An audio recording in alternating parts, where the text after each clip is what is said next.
कई सारे डिपार्टमेंट्स में और मिनिस्ट्रीज़ में हमारी आरटीआई अभी पेंडिंग है, लेकिन यहाँ पे बारी आती है मिनिस्ट्री ऑफ एक्सटर्नल अफेयर्स की, जिसे हम हिंदी में कहते हैं विदेश मंत्रालय।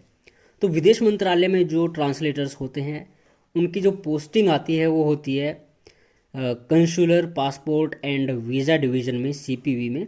तो यही इसका रिप्लाई भेजते हैं। तो यहाँ पे इसकी बात करें तो हमने 22/11 को यहाँ पे आरटीआई लगाई थी और आज 18/12 को इनका रिप्लाई आ चुका है।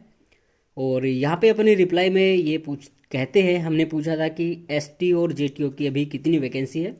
तो ये रिप्लाई में कहते हैं there are 16 vacancies of junior translation officer and no vacancy of senior translation officer in central Passport Organisation CPO, Ministry of External Affairs MEA at present. तो सेंट्रल पासपोर्ट ऑर्गेनाइजेशन जो इनका है इसमें ही आपकी पोस्टिंग होगी। आगे फिर नंबर 2 पे हमने पूछा था कि एसएससी को आपने कितनी सारी वैकेंसीज भेजी हैं। तो ये कहते हैं category wise vacancies for the post of JTO reported for combined Hindi translators examination 2024 are 15।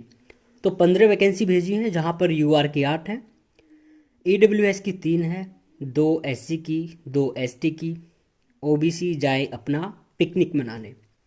उसके बाद स्टेट वाइज वैकेंसीज की बात करें तो ये कहते हैं the state wise vacancies of various post in central passport offices are not maintained by this ministry. तो किसी भी स्टेट में आपकी पोस्टिंग आ सकती है। अगर आपके मन में डाउट है कि आपकी पोस्टिंग दिल्ली में ही रहेगी तो ये गलत है। आगे फिर कहते हैं there is no direct recruitment for STO. तो एसटीओ तो प्रमोशन पे ही होगा। आगे ट्रांसफ़र पॉलिसी भी पूछी थी, तो उसका कहते हैं 2018 वाली हमारी जो गाइडलाइंस है वो पढ़ लीजिए। डी और ई पे कहते हैं information is not available in compiled form. तो जो भी हमने पूछा था वो इन्होंने बताया नहीं है। तो फिलहाल 16 में से इन्होंने 15 वैकेंसीज JHT के एग्ज़ाम CHT 2024 के लिए एसएससी को भेज दी हैं। ये वैकेंसी कहाँ कहाँ पे है, जब इन्होंने खुद ही मना कर दिया तो बहुत मुश्किल है जानना। वो आपकी जब पोस्टिंग होगी तभी पता चलेगा। बाकी 1-2 डिपार्टमेंट और हैं, उन पे भी वीडियो ज़रूर लेके आते हैं।